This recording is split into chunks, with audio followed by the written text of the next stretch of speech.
19वीं शताब्दी की शुरुआत में 5 नदियों की धरती के रूप में प्रसिद्ध पंजाब पर एक ऐसे व्यक्ति का शासन था जिसके आदर्शों में धर्मनिरपेक्षता प्रधान थी। महाराजा रणजीत सिंह, जो कि शेर ए पंजाब, पंजाब का शेर के नाम से प्रसिद्ध हैं, एक ऐसे प्रचंड राजा के रूप में जाने जाते थे जिन्होंने विविधता और समानता दोनों के आधार पर अपना शासन स्थापित किया था। उनका जन्म 1776 की सर्दियों में गुजरांवाला, अब पाकिस्तान में हुआ था। उनके माता पिता सरदार महान सिंह सुकरचकिया और माईराज कौर थे। उनके बचपन के बारे में हम ज्यादा नहीं जानते, सिवाय प्रसिद्ध चेचक घटना के, जिसमें चेचक से पीड़ित लोगों की देखभाल करते हुए उन्होंने अपनी बाईं आंख की दृष्टि खो दी थी। आज तक महाराजा रणजीत सिंह का केवल एक ही ऐसा चित्र एमिली ईडन द्वारा निर्मित है जो उनके असली रूप के सबसे करीब बताया जाता है। अन्य चित्रकारियां जनश्रुति पर आधारित हैं। 18वीं शताब्दी के दौरान 12 मिसल एक सिख संप्रभु निर्वाचन क्षेत्र थे और रणजीत सिंह के सत्ता में आने से पहले उनके बुजुर्गों ने अपना स्वयं का एक मिसल स्थापित किया था जिसका नाम सुकरचकिया था। मिसल का गठन बहादुर योद्धाओं और प्रशासकों ने किया था जिन्होंने आधुनिक पंजाब और आसपास के राज्यों में भूमि के बड़े हिस्से पर कब्जा कर लिया था। रणजीत सिंह के पिता सरदार महान सिंह उस समय सुकरचकिया मिसल के मुखिया थे। 1790 में अपने पिता की मृत्यु के बाद रणजीत सिंह मिसल के नेता बने और 1785-86 में मेहताब कौर से शादी की। इस विवाह गठबंधन के परिणाम स्वरूप रानी सदा कौर, रणजीत सिंह की सास, उनके परिवार का हिस्सा बन गई। वह रणजीत सिंह की सलाहकार बनी। इस समय के दौरान सिंह और उनका मिसल समृद्ध हुआ। इसी समय के आसपास पंजाब विभिन्न स्वतंत्र मिसलों में विभाजित हो गया, जिसके कारण सत्ता में बड़े पैमाने पर गुटबाजी शुरू हुई। शांति और एकता लाने के लिए रणजीत सिंह ने एकजुट शासन स्थापित करने का फैसला लिया और इसकी ओर काम शुरू किया। हालांकि रणजीत सिंह ने कई शादियां की थीं, लेकिन अपने 8 बेटों में से वे केवल 2 को ही अपने सिंहासन का अधिकारपूर्ण उत्तराधिकारी मानते थे। पहले थे वारिस खड़क सिंह, जो महारानी राजकौर के साथ उनकी दूसरी शादी से हुए थे और सिंहासन के दूसरे और अंतिम वारिस थे उनकी आखिरी पत्नी महारानी जिंद कौर से हुए उनके पुत्र दलीप सिंह। हमारी कहानी की शुरुआत लाहौर और अमृतसर से होती है। अहमद शाह दुर्रानी, जिसे अहमद शाह अब्दाली के नाम से भी जाना जाता है, दुर्रानी साम्राज्य के संस्थापक थे।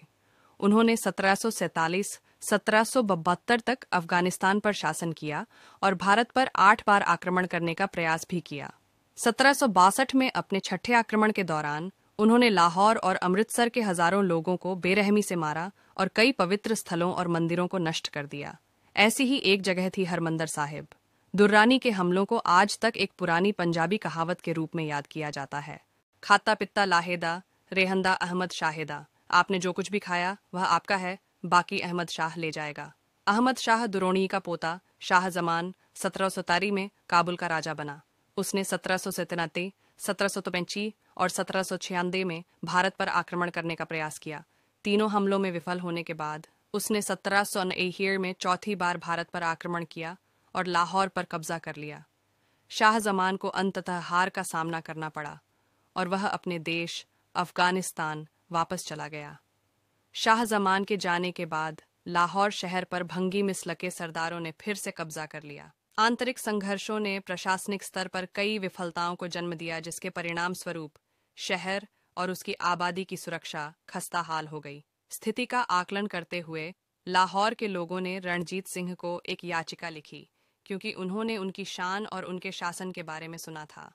पत्र पढ़ने के बाद सिंह ने गुरमत्ता एक सभा को बुलाया और अपनी सास से एक संयुक्त हमले के लिए परामर्श किया, क्योंकि वह कन्हैया मिसल से थी।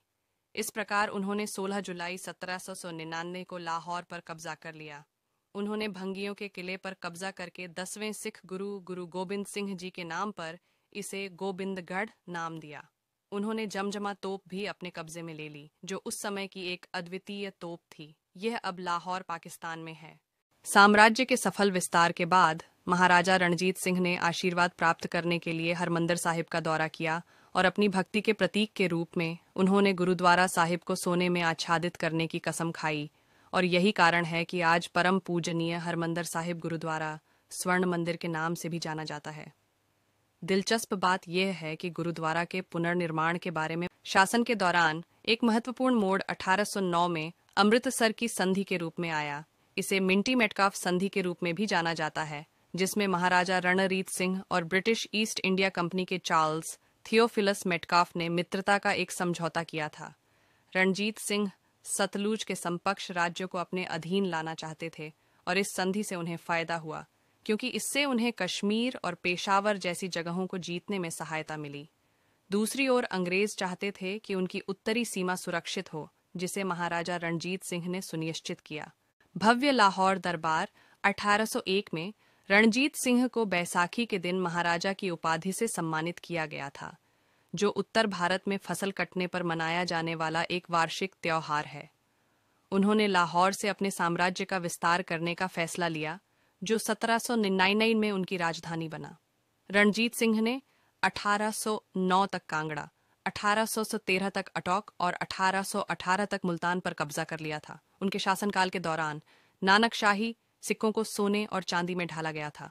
महाराजा रणजीत सिंह ने इन सिक्कों पर विभिन्न सिख गुरुओं के नाम भी उकेरवाए थे। वे एक चतुर और कूटनीतिक नेता थे और उनका दरबार विभिन्न धर्मों के माननियों से भरा हुआ था।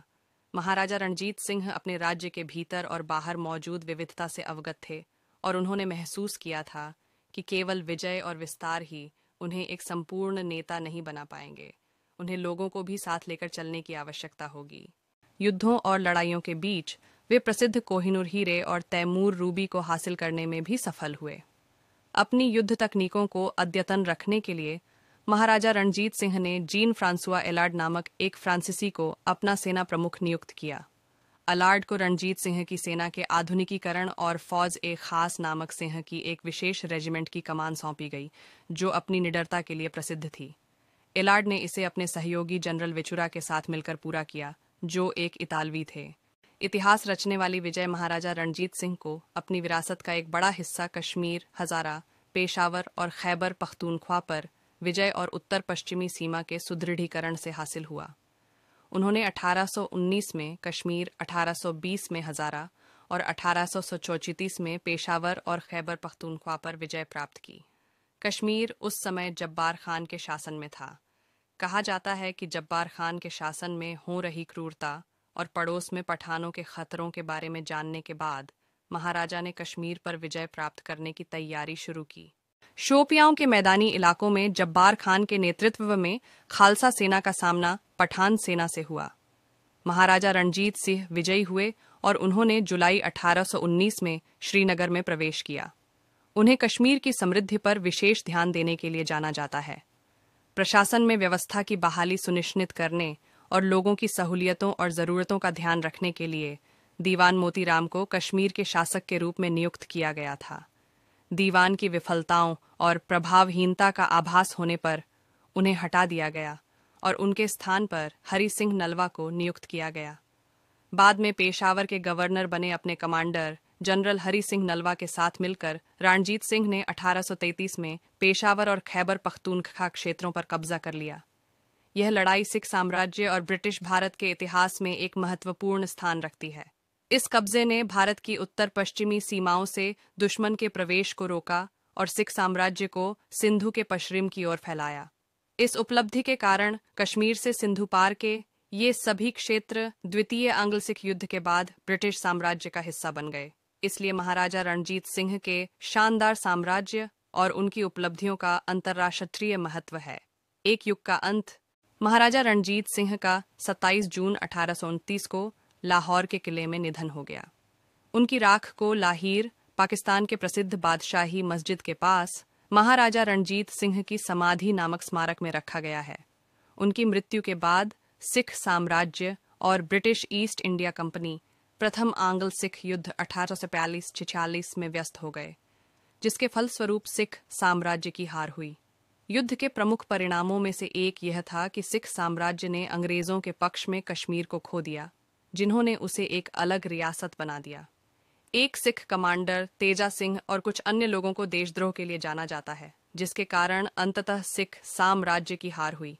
महाराजा के साम्राज्य में विश्वासघात और गुटबाजी के प्रवेश और सरकार में ब्रिटिश हस्तक्षेप के कारण सिख साम्राज्य द्वितीय आंग्ल सिख युद्ध 1828-29 में फंस गया 1839 में अंग्रेजों द्वारा पंजाब का विलय किया गया और लाहौर ब्रिटिश शासन के अधीन आ गया।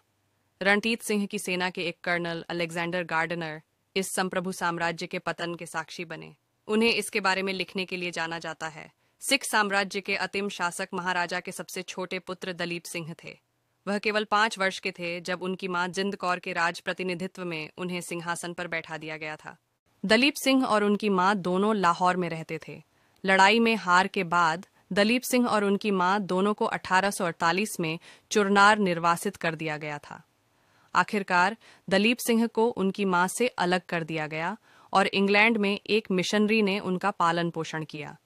उन्होंने महारानी विक्टोरिया के दरबार में भाग लिया, जिनके बारे में कहा जाता है कि वे उनको बहुत मानती थीं। एक ओइनिंख वाले राजा का साम्राज्य आधुनिक पंजाब, हिमाचल प्रदेश, कश्मीर, गिलगिट अब पाकिस्तान में, लद्दाख, पेशावर और खैबर पख्तूनख्वा अब पाकिस्तान में तक फैला हुआ था। एक बार रणजीत सिंह के विदेश मंत्री और सलाहकार फकीर अजीजुद्दीन से British governor general George Eden ने महाराजा की सिर्फ एक आंख होने के बारे में पूछा, जिस पर उनका जवाब था, महाराजा सूरज की तरह हैं और सूरज की केवल एक आंख होती है। उनकी केवल एक ही आंख की भव्यता और चमक इतनी है कि मैंने कभी उनकी दूसरी आंख को देखने की हिम्मत नहीं की।